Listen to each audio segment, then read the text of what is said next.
Ayun. So, good evening guys. Ngayon po ay Thursday, July 25, 2024. So, balik na tayo dito sa ating PSC market. Kaso, laglagan yung galawan natin. Alam niyo naman kung bakit. Binagyo sa Pilipinas. So, makita natin puro baha sa Metro Manila. So, ingat na lang po kayo doon sa mga viewers natin na nandyan po sa mga delikado na lugar naman natin. Tapos, kagabi, medyo malakas po yung yung buhos. Kung hindi nyo napansin, malakas po yung buhusan doon sa US market, especially yung mga paborito ko doon, yung ating mga AI stocks. So medyo nagde-drop si S&P 500 naman natin. So nagko-correct siguro sila kasi labasan ng earnings sa sa US market natin katapusan ng July. Parang ganoon din naman yung dito sa Pilipinas. So baka yan din yung isa sa mga reason bakit nag-start na mag-correct yung market natin. So medyo bad yung yung galaw natin kasi nga meron tayong 205.72 million. Nag-net foreign sale pa nga tayo. Kanina, nag-close tayo is negative 1.23%. Pero yung chart natin, nag-break kasi yung yung MA9 ng index natin. So magre-retest tayo dito sa next na support natin, which is MA100 naman. And then mapapansin mo dito sa listahan natin, puro pasugalan to, yung mga pogo. So sila pa rin po yung pinag-uusapan hanggang sa ngayon kasi last na bago tayo magkaroon ng holidays, is sila naman talaga pogos yung pinag-uusapan. Kasi ang sabi nga ni BBM, confirm na, ang sabi ni BBM na at the end of the year, stop na yung mga pogos natin. So sinabi naman niya yun sa SONA. So malaki talaga yung posibilidad na pwede siyang mangyari. Okay? Kaya yung mga medyo naggalawan dito, sina Bloom, kasi ang sabi ni Mans, sila yung beneficiary naman. Kasi Pogos, di ba, mawawalan na. Mababawasan yung kompetensya nila, yung mga magsusugal. Pupunta na lang siguro sa mga, ito, may mga actual na games or casinos. Ayan si Bloom, beneficiary siya. So nagkap siya ng 3.0805%. Hopefully, yan na rin yung reversal ng market natin sa kanya. So meron siyang palit lang, no? 8.97 million net foreign buy. Tapos si Plus, di ba, ano din ito? Pasugalan din yung mga hawak niya, mga bingo, i-bingo. So hindi naman daw siya kasama sa Pogo, kaya medyo gumalaw din siya. So 4.59%. So halos makabalik na siya. So nang pagpag lang daw itong si Plus natin. Tapos bumalik, di ba? Okay na to, 25.61 million net foreign buy. Nung last na trading kasi natin, nung nagkatakutan, 40 million kasi yung lumabas So bumalik na yung iba. Tapos PhilWeb, another pasugalan. So 3.45% yung gain niya for today. And then meron siyang 23.65k net foreign buy dito sa market. Tapos siyempre for Pogo saka Baha. So nakalimutan ng konti yung ating mga oil. So nag-drop itong CPXP natin ng negative 7.02%. Parang kakainin niya yata yung yung mga previous na gains niya. So meron siyang 37.10k net foreign buy. So focus pa rin. DDMPR ang pinakamalaki daw yung hawak na Pogos. So sila yung mga nagre-renta sa kanila, sila yung pwede maapektuhan. Kaso naghahanap ako ng mga balita kay DDMPR natin kung ano yung percentage. Dapat kasi malaman natin ilan yung percentage kasi yung parang nabasa ko 30%. Sa portfolio niya is meron nga siyang hawak na Pogos. So hindi natin sure kung gaano kalaki yung impact. Gusto ko din malaman kung gaano kalaki yung impact ng dito kay DDMPR. Kasi meron din naman siyang iba, 'di ba? May mga hotel sa ibang bansa. Pero yung pasugal yung mga Pogos talaga yung pinaka-main niya sa Pilipinas naman. Okay? So yun yung antabayan natin. CREC, yung bagong IPO natin na stocks dati. So kung di yun napapansin, na yung price action niya gumagalaw. So above siya ng IPO price. So maganda yung galawan nitong si CREC. Meron siyang 5.44% na gain for today and meron siyang 2.77 million net foreign buy dito sa market po natin. Okay? So yan yung mga galawan natin ngayong Thursday. Disclaimer pa rin, as usual, pakibasa po na maigi. Sabi natin yung ating review is for education purposes lang po yan. So wag mong gagamitin to as a reason para mag-buy, sell, or hold ng stocks. Meron pong risk na involved sa market. Due diligence na lang po kung ano stocks yung gusto mong bilhin naman. And then follow mo po ako dito sa ating Palabig Trader na YouTube channel. Subscribe ka lang po para updated ka sa reviews or kung gusto mo join ka dito naman sa ating trading group. Yan. Yung mga nakasubscribe, Maraming salamat po dun sa mga usual na viewers natin, mga company reviews, mga sample trades sa market, technical analysis, dagdagan nga natin 'to, yung mga nakalagay dito. Fundamentals, ayan, risk management plus yung ating, basic na PSE stock market study. Sa crypto naman, follow mo lang ako dito sa mga play to earn games, Palabi Trader, crypto ko 'to para updated ka sa mga play to earn games natin. Meron ako dito yung sa crypto, kaya lang hindi ko maharap mag-trade sa ano, sa crypto, ayan, Crypto Chupet natin, ayan. So meron tayong isa dito. So tignan mo kung ano meron dito sa isang channel natin yan. Okay? So ngayon, sa social media, huwag mo kalimutang ayan, i-follow yung ating Facebook account para updated ka sa mga reviews. Yung ating Facebook page, Bodega Peak, yung mga articles sa local market sa US at saka dito sa cryptos. And tignan natin yung mga balita. So konti lang yung na-post ko dito kasi alam naman na natin na yung sentiment ng markets natin is mga pogos talaga at saka yung baha sa Pilipinas sa ngayon. Okay? So ang problema doon yung mga basura na ano naiwan, di ba? Kawawa yung ano sa bandang dulo. Malinis doon sa pinanggalingan pero yung bandang dulo doon naman naipon yung mga basura natin. Meron tayong summary dito. Okay. So meron tayong negative 1.23%. So nag-gap down nga si PSE. Tinamaan is mining and oil. Okay, mahina ba mining oil? Mahina sila pag ano, di ba? Tag-ulan, negative 3.78%. And properties, kasi nga pogo din, di ba? So, tinatawanan dito yung alaga natin na si SMPH. So, meron siyang 205.72 million net foreign sell. Sell tayo ngayon. Pero, more than, kung 3 billion tayo last time and 200 yung lumabas, so meron pa tayong more or less 2.8 billion. Andiyan pa rin sila. Okay? So, kaya naman hindi pa masyadong may sumasalo kahit pa paano, sabihin natin. ASEAN loans 1.9 billion to Santa Cruz Solar Energy. Megawide list 5 billion worth of fixed rate bonds. Aboites, makiat siya. First up, net income increased by 10%. Tapos, PPC, plus siya, nag-up siya ngayon, no? 8.43% and income increased by 61%. So plus, okay na. So wala wala daw yung takutan. Okay na daw si Plus at saka si Bloom. Ayan. So tignan niyo na lang po yung dalawang pasugalan natin na yan. Dahil naglaglagan sa US stocks, ayan, tinamaan si Tesla. Yung mga mahilig kay Tesla, minus 8%. Ayan, kanina umaga, finance, kasi yung mining. Hindi masyado yung mining pero nung close, tinamaan yung ano, mining natin. Okay, PXP, may balita dito. To coordinate with Philippine government on service contract area 72, 73, and 75. Exploration work in SC40 will be pursued. PXP will assess and study other oil gas projects within the Philippines. Pero ba't nakapagtaka? Bakit niya give up si SC74? Saan ba yung mga SC72 hanggang 75 na yan? Tignan nga natin. Okay, SC72. Ito yung ito yung sinasabi ngayon. So, dito daw maraming oil. So, ang ginibap niya SC74 to. Pero meron pa siyang ano ba yan? SC40. Saan ba dito ang SC40 dito? So, may bandang Cebu.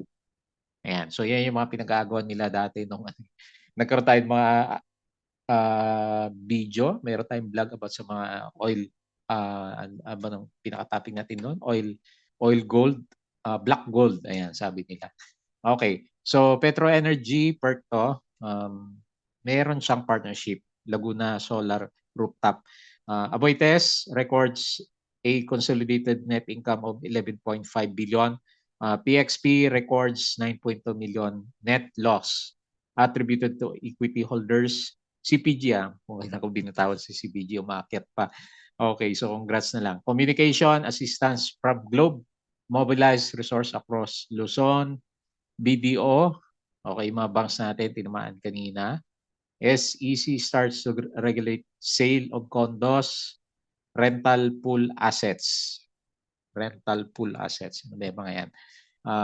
Cebu plans to complete acquisition of 152 A321 new aircraft plus assures stakeholders, so talagang inassure niya, that the company is unaffected by the POGO.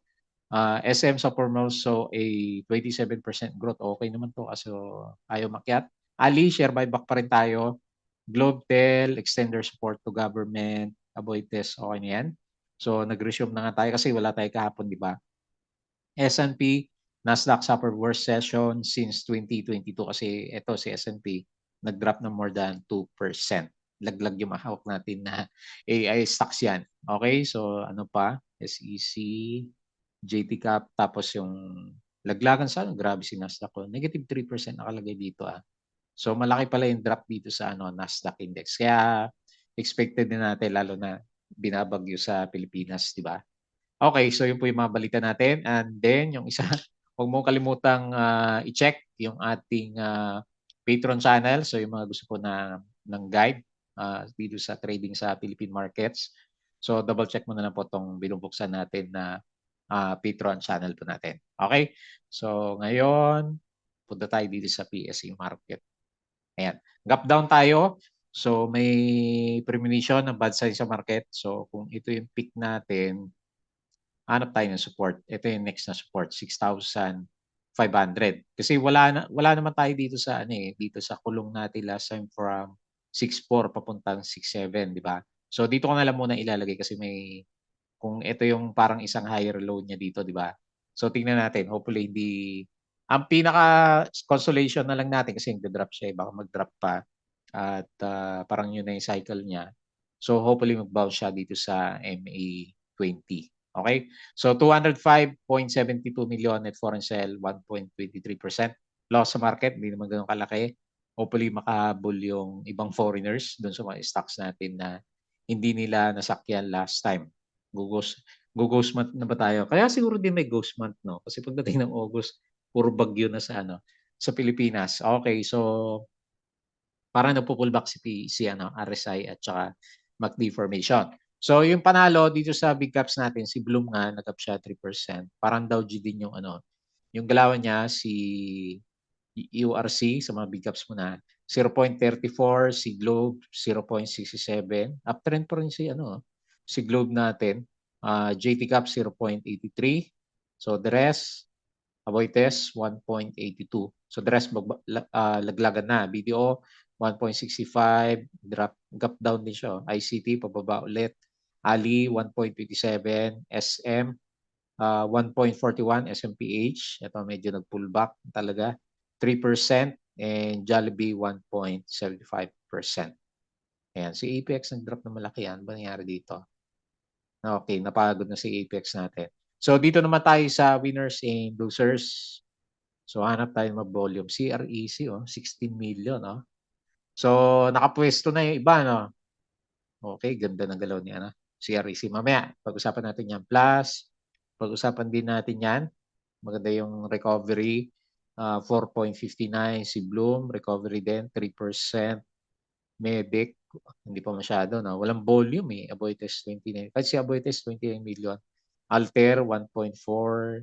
FNI 1.27. Sino ba sa mining yung bumagsak? Si Apex ba yun? Laki naman ang impact ni APX 7%. ABS nag-drop din. Minus 70%. PXP minus 7. O kaya pala yung trending to. Minus 7%. IMI minus 6. ATN nag-break yung yung support ni ATN natin minus 6%. Dito natin nag-break minus 3.4 si Fruit. Pababa pa rin minus 3.75 Double Dragon. Ito expected natin 3.72. So marami puro 3%, 2%. So maraming nalaglag dito sa mga ibang stocks natin. Okay, so no choice. But the market sentiment as of now, hopefully mag-hold yung support dito sa sige, ilagay ko muna dito baka masyado naman malayo yun. Yung support na yun. MA 100 muna, 6,600. Kasi na ano tayo nakabalik dito sa binalik niya below 6,700. So, okay, tingnan natin for the coming few days. Hirap i-plot yung pinaka-support ni PSC. Ayan. So, balik tayo dito sa US. Malakas pa rin, no? Earning season kasi dito So, sabi natin, siguro until next week pa tong pullback dito sa US market. Puro drop sila ngayon. So, hindi maganda tignan. Negative 0.4, Si Nasdaq, Dow Futures, negative 0.1, S&P, negative 0.26. Okay, kahapon medyo malakas talaga. 3% si Nasdaq natin. Ngayon, ayan, sumunod na si European markets, malalakas, drop. Asian markets, Japan ang tinamaan, minus 3.28%. So, kahit sa Taiwan, di ba, binagyo din na. Yun dun din, umakit si Taiwan, 2.76%. Pero yung bagyo, di ba, paalis na sa Pilipinas. So, mapula lahat. So, lahat, Asia, US, at saka Europe. Okay. So, dito kaya sa crypto, nabagyo din ba dito sa crypto? Okay, may good news si Ethereum pero bakit bumagsak ang laki ng drop niya 8%. Yung ETF niya meron na siya Okay, laglagan din sa crypto mukhang pullback sana to. 60K. Bitcoin 64K, Ethereum 3.1, BNB 562, lalaki ng drop si Dodge. So maganda sumalo ngayon Kasi malakas yung malakas yung correction dito sa tige. Ito na ba 'yon? ETH-USD Ether.fi. Ano ba yan? Ayan. So, anyway, ito yung usapan kasi sa kanya ito. Si Spot Either ETF, si Strong Start on Dibu. Pero, yun na ba? Ito na yata yun Drop naman siya. Okay, so hinila lahat ni Ethereum yung crypto markets natin. So, balik tayo dito sa PSE. Pag-usapan natin ng quick review yung ating mga trending stocks. Okay, so based doon sa mga nababasa natin, mukhang good catalyst yon para mag-start na yung reversal nitong si Bloom. Di ba sabi natin, medyo overdue na rin siya sa technical bounce kasi ilang buwan na siya May, June, July, pababa yung price. And sumadsad sa below RSI 30. So ngayon nag-bounce na siya. May Dow-G, so hopefully, okay, lalagyan ko muna ng support pero ang pinaka-main resistance kasi natin, MA9. So, yan, descending triangle siya. So, nang shake out pala siya dito, no? Hopefully, good news nga yung sinasabi natin yung kasi August mawawalan, yung iba pupunta dito sa mga casino na lang. So, si Bloom natin is nagkap na 3.05% and meron siyang 8.87 million net foreign buy. Parang bottom naman, no? Okay, meron siya dito ang katapat. Buti hindi siya nag-break, no? Kasi malalim yung dito pa 7 na yung kasunod na price. Ayan. Good sentiment para kay Bloom. Next, si Plus. Ayan, good sentiment na rin siya. Lakas ng shakeout niya. No? Kaya pala siguro nagbigla siya, nag-drop dito noong July 22 kasi may in-expect nga siya na negative news sa Pogo. So balik tayo. So nasa trend na ulit. So ang maganda makita, balik siya sa breakout dito sa 16 pesos. Ayan, bullish yung So ngayon, aantayin daw natin sa kanya is yung earnings. Kung maganda ulit yung earnings itong si Plus natin. Ayan, so mga bingo kasi ito Online bingo si Plus natin. 4.59%, very good, nag-recover. And meron siyang 25.61 million net foreign buy dito sa market natin. So pasugalan ulit, puro pasugalan tayo. Web, okay, lumalaban na si Web halos mag-breakout na siya. So, nakailang percent na to. Lumusot to si Web natin. Laki na rin. 20% na rin yung bounce niya. Okay, nakahinga na maluwag yung mga nag-average sa kanya dito sa around 2 at 2.1 na. So, nauntog siya ng konti dito sa 2.16. Meron pa tayong next yan. Okay. Maganda kasi higher low. Malaki nga lang yung niya. Mataas talaga yung volatility ni web natin. So malalim yung support niya dito sa 1.7. So 3.45% gap up pa siya and meron siya 23.65k net foreign buy. So okay yung RSI and okay din yung MACD formation. So bullish lahat ng indicators natin. Nag-gap siya, nag-close the gap, bumalik. So buhay.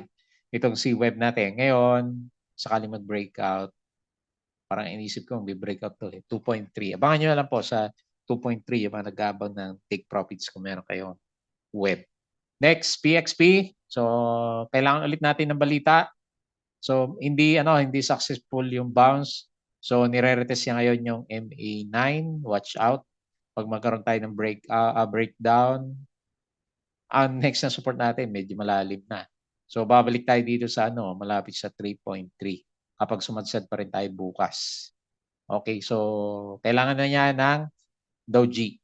Kailangan niya ng Dow G. Shake out and Dow G sa end of the day, then buhay ulit tayo dito kahit PXP. Pag hindi, kasi ang mangyayari niyan, syempre yung mga naipit dito, matatakot na yan na baka lalo pa siyang bumaba. May mga case kasi na nag-spike na ganyan, hindi siya successful, lalo pang bumaba. Sino ba yung stocks yun? PHR ba yung nakita ko last time na gano'n? So anyway, careful na lang. So ngayon is medyo tayo dito. So kailangan ng green candle bukas. Pag hindi, balik tayo dito sa 3.28 ha. So 7% yung loss. Kailan malakas yung loss niya eh. So tignan natin, hindi na siya flag. Flag kasi yung isip natin last time eh, pero broken yung flag natin eh. So 37.1k net foreign buy. Next, DDMPR. So wala man lang statement si DDMPR. Dapat may mga normally, dapat itong mga ganito na malalakas yung drop. Kagaya ng nangyari kay di ba? Ayan, punta tayo kay CrowdStrike. CrowdStrike. At kung alam niyo na, yung mga nakasira ng computer, ayan, sa mga terminal, ayan. So, negative sentiment din siya. Pero nag-release siya agad ng statement nung nag-drop siya dito. So, anyway, ongoing naman daw yung yung nila pag-aayos. So, nasamahan na lang ng negative sentiment ng Nasdaq. Okay. So, ito kasi wala akong mabasa sa saglit. Binuksan ko nga kanina bago ako nag-vlog. Kung hinahanap ko kung meron siyang wala eh. So, di ba, syempre as an investor, yung mga, lalo na ako hindi nila alam yung balita, dapat sinasabihan sila na, ito, medyo affected kasi ng Pogo, kaya medyo malakas yung yung drop, di ba? Kung investor tayo dito kay DDMPR. So anyway, yan talaga, nasa management yan. So, meron siya maliit na support dito sa piso. So, tignan natin, pero hindi pa tapos yung negative sentiment, especially, di ba, sabi is until end of the year. So, until end of the year yung dadali niya na negative sentiment. So, negative 7%. Pero obvious naman na talagang bababa dahil nga sa affected siya ng news sa Pogo natin. Tingnan natin. Technical bounce, ewan ko lang.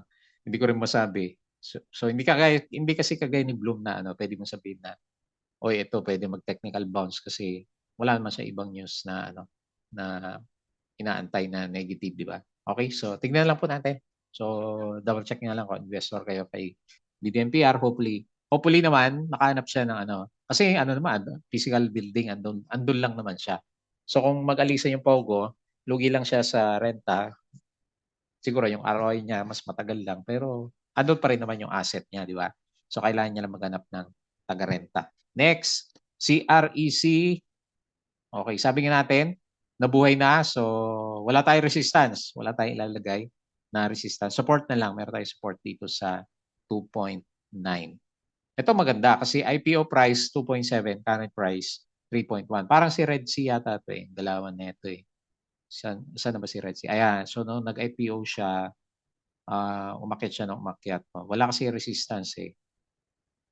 Ayan. After na 1, 2, 3 na cycle niya na up and down, tsaka siya nag-giveaway. So, ganun din ba si CREC? Tignan natin. Kasi wala pa yung first na niya, di ba? First na pullback eh. Wala pa. So, 5.44%. 2 point lang ba ito o 200? 2.77 million net foreign buy. Ayan. So, anyway, good vibes tayo dito kay CREC. Kasi wala tayong resistance eh. So, baka dumiretso yung price natin. Okay. So, ingat na lang po dyan sa Pilipinas. Nakita ko yung mga nagtatampisawan sa sa Quiapo. Wala mong kuryente doon. So, naging swimming pool na malaki yung yung underpass ng sa may bandang Quiapo. Okay po, so yun lang muna. Ingat na lang po. As usual, bago tayo close, please don't forget to subscribe dito sa ating Palawi Trader na YouTube channel, Crypto Koto, Facebook account, Facebook page, Bodega Peak, Twitter, and Patreon sa mga gusto ng guide sa trading sa market. Sali na po kayo sa Patreon channel po natin. Okay, so yun lang. Maraming salamat. Kita po ulit tayo bukas.